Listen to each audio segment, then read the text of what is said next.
আসসালামু আলাইকুম রহমতুল্লাহ।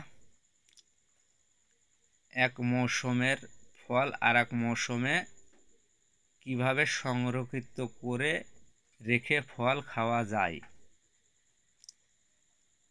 আপনার বিশেষ করে আমডা একদম মৌসুমি ফল, লিচুডা মৌসুমি ফল, বছরের শেষ ছাড়া পাওয়া যায় না। এই ফলগুলো যদি মনে করেন 3 মাস 4 মাস 5 মাস পরে আমি ফ্রিজে সুন্দর করে সুরক্ষিতভাবে রেখে খাবো সম্ভব।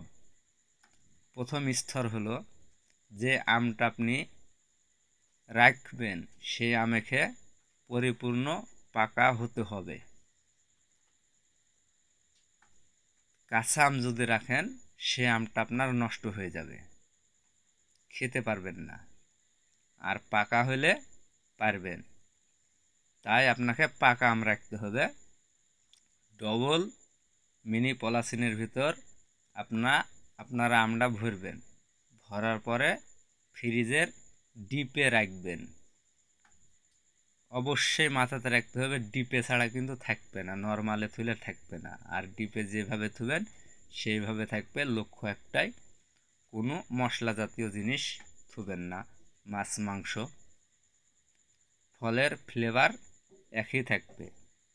ভিডিওটা যদি আমার ভালো লাগে তা অবশ্যই আপনারা বেশি বেশি করে শেয়ার করে দিবেন এবং কিভাবে ফল রাখতে হয় ইনশাল্লাহ আপনারা সেটা জানলেন।